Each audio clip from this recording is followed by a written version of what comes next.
The more time that goes on, the less I have to say, and the more time I spend listening. I used to have so much to say. I don't anymore. The work is my evidence of the knowledge I carry. I am a reflection of all those that surround me, and I'm still finding my way.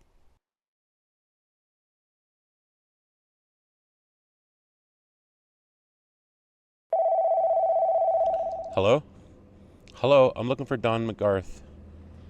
Yep, that's me. I'm calling to let you know that your aunt is in the hospital. We have her on an IV drip.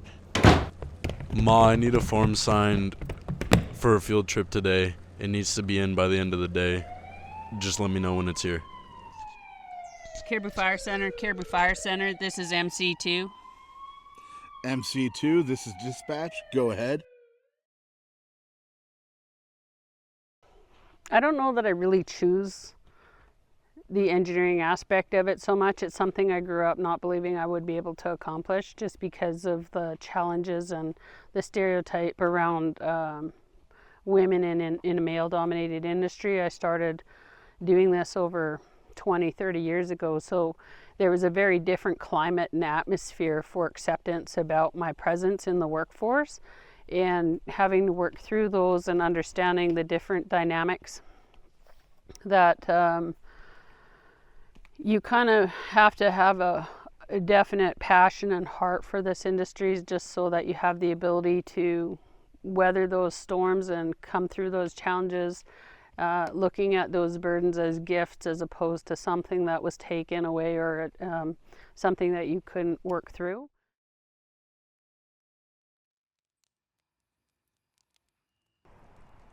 Talking with my grandpa,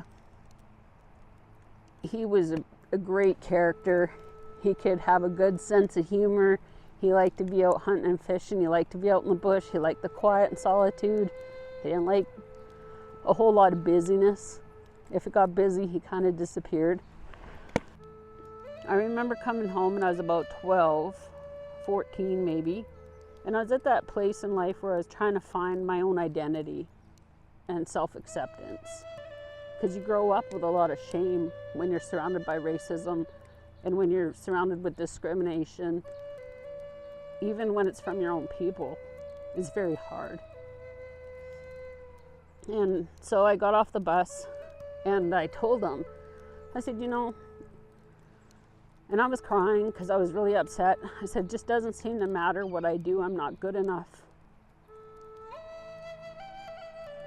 The kids down here call me an apple.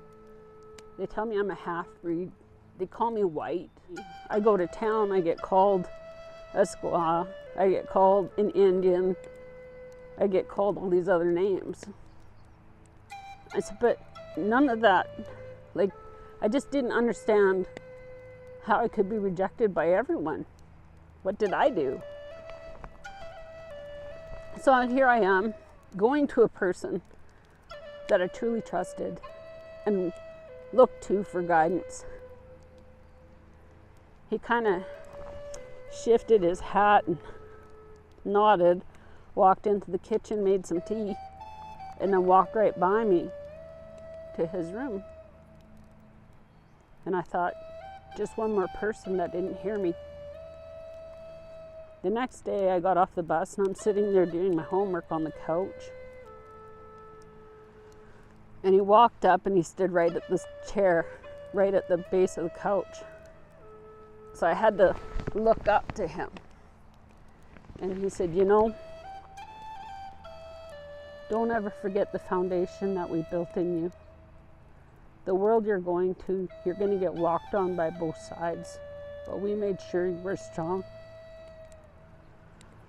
I think, thinking about driving down here and what I was wanting out of this week was the biggest expense I've had to pay and the biggest toll was understanding I was never intended to be here. You take a look at every statistic out there. Indigenous, that's a strike. Woman, that's a strike. Biracial home, that's a strike. Single mom, that's a strike. Somehow with all of those odds stacked against me, I'm still making it through. Absolutely, bar none. She set the bar so high, and I think it just takes a different level of commitment. I feel like what's necessary to follow in those footsteps is a mystery to me, because it really hasn't been done. She's my only example, especially in my own community, and I feel like it's just absolutely, like, the example she set for me is good, but like I really don't know all the struggles she's gone through, and it's kind of something that is personal to her. We talked about, you know, maybe our relationship wasn't perfect at times, and that there was a lot of sacrifice, and I understood that from a very young age. I knew that she was doing something very important, and it involved maybe at sometimes her not being home, or sometimes her doing something different, or her being somewhere, right? And I never took it personally. I always knew that it was for a better cause for not only me, but for my people. And I understood it, but at a certain point, I stepped back and I was like, but I'm still her son. And a lot of the time that affected me. It would have been a lot easier if I had, you know, somebody else in the household, like a father or like a father figure growing up. And most of the time it really just left me feeling quite alone.